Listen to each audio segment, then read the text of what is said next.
So we finally got a gameplay reveal for Marvel Spider-Man 2, and it looks amazing. It's so amazing that we're going to take a deeper look into this entire showcase and figure out what will happen to not only Spider-Man, but also New York itself. I asked for an equal, and this is what you find.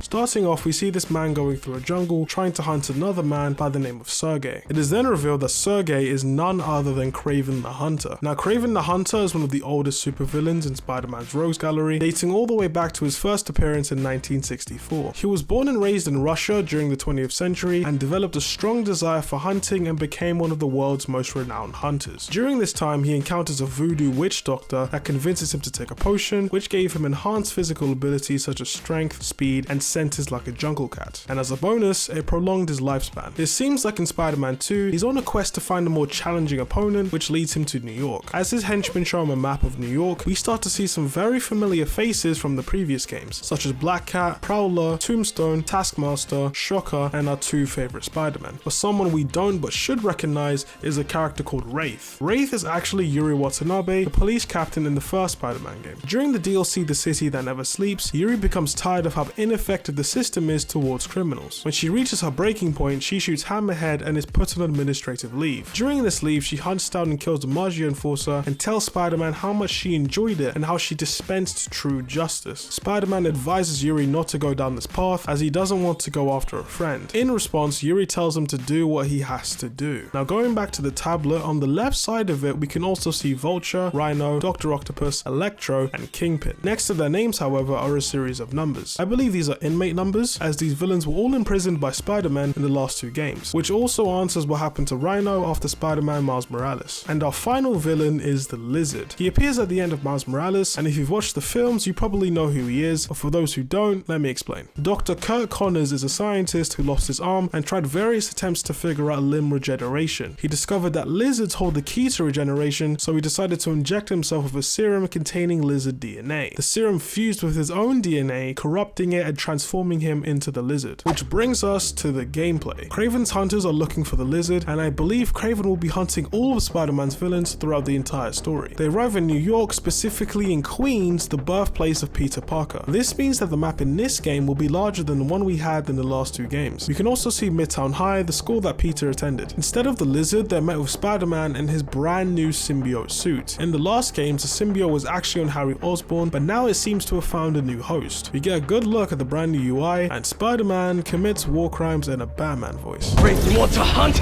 I'll give him one he'll never forget! He's gonna wish he never came to New York!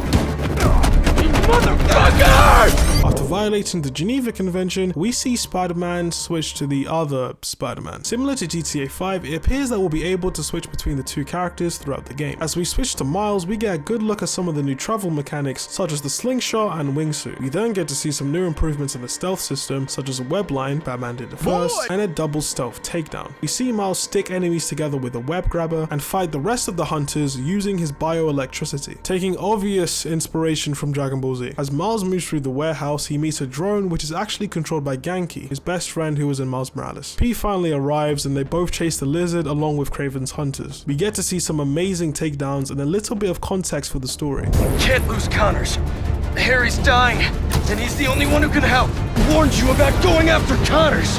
Now this is on you! We know that in the end scene of Miles Morales, Norman Osborn decides to awaken Harry from his coma, despite Connor's warning against it. It's possible that Peter finds out about Harry, and during a visit, gets infected with the symbiote. Along the way, I'm guessing Connors finally transforms into the Lizard, going on a huge rampage. So if Kraven hunts Connors down and eliminates him, Peter won't have his help to save Harry, meaning he will die. We see more web swinging and more of the Lizard, who is not only massive, but kind of looks like a better version of Killer Croc from the Arkham games. If that's the case, the dual takedowns are going to be insane. After all the chaos, Peter saves someone, but instead of putting him down gently, he throws him on the ground and lets him get back up by himself. It becomes clear that the symbiote has changed his entire personality, turning him into a menace. You know Jameson's been praying for this since day one. We get some more dialogue between the two Spider-Men, and as Peter swings off, Miles becomes concerned with his sudden behavior. This is definitely a sign that these two will fight, and I honestly don't know who would win. Now, this gameplay showcase was everything we needed and more. Not only did we get a good look at how the game is going to perform on the PS5, but we also got an idea of what the story and characters will be like. We'll find out more as we get closer to the game's release in late 2023. But until then, check out this video to see why game developers are leaving last gen consoles behind. And if you don't like and subscribe, then Kraven's gonna hunt you down too.